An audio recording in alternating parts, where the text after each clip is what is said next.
Il n'y a rien qui va se produire s'il n'y a pas une action concrète. C'est comme ça que ça fonctionne. Ce n'est pas la prière que vous faites là qui va changer quelque chose dans votre vie. Jamais. S'il n'y a pas une action concrète après cette prière-là, rien ne va se passer. Rien. Je ne sais pas comment est-ce qu'on est arrivé à un niveau où on a fait croire à quelqu'un que quand il va prier, sans toutefois travailler, sa situation va changer. Ça a commencé quand?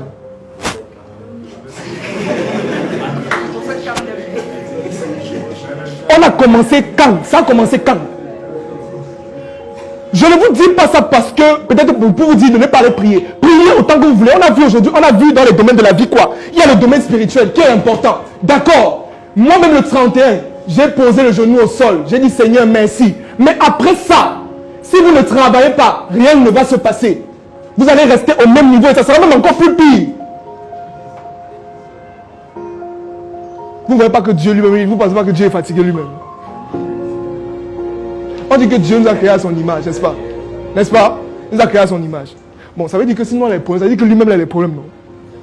Il y a 7 milliards de personnes sur la terre. Tous les jours, vous priez, Seigneur, je veux ça, Seigneur, je veux ça. Vous pensez que lui-même, c'est comment?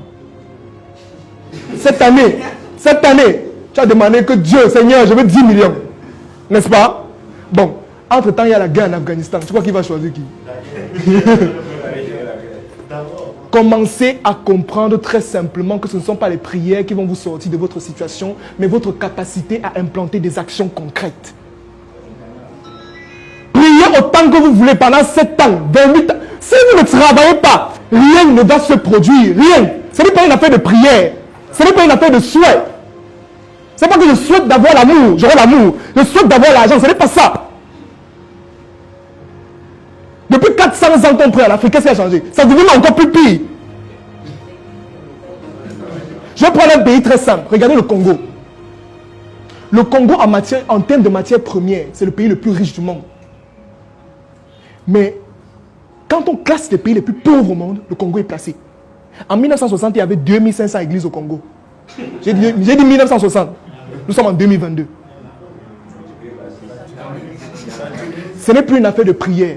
Pendant que vous êtes en train de prier, que Dieu change ma situation, les Chinois sont dans les industries en train de créer l'iPhone 14. Et quand ça va sortir, vous allez dire le blanc est fort. Le blanc n'est pas fort. C'est que ce sont des personnes qui ont compris qu'au-delà de ce côté spirituel que vous devez avoir, ça là, la prière là, il faut que vous commenciez à travailler et à implanter des choses concrètes. Les églises augmentent tous les jours en Afrique pendant que les industries sont en train d'augmenter en Europe. Et vous voulez vous développer comment? Comment?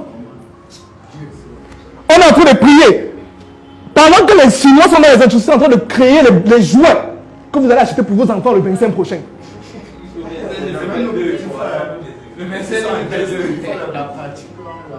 On ne crée rien.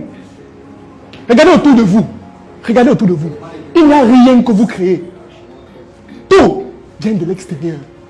L'habit que vous portez, la chaussure, la montre, le bracelet, tout vient de l'extérieur. Et vous ne voyez pas qu'il y a un problème. Ce n'est pas qu'il y a un problème là. Ce n'est pas que la prière n'est pas forte ou la prière qu'on ne prie pas suffisamment. Tu comprends? Tu peux prier autant que tu veux. Prie comme tu veux. Mais au-delà, je suis en train de dire qu'au-delà, je ne demande pas à quelqu'un de ne pas prier. Je ne demande pas, si vous voulez croire en ce que vous voulez, c'est votre problème, c'est votre vie. Mais à un niveau, si vous ne vous levez pas, vous planifiez, posez des actions concrètes, rien ne va se produire. Rien.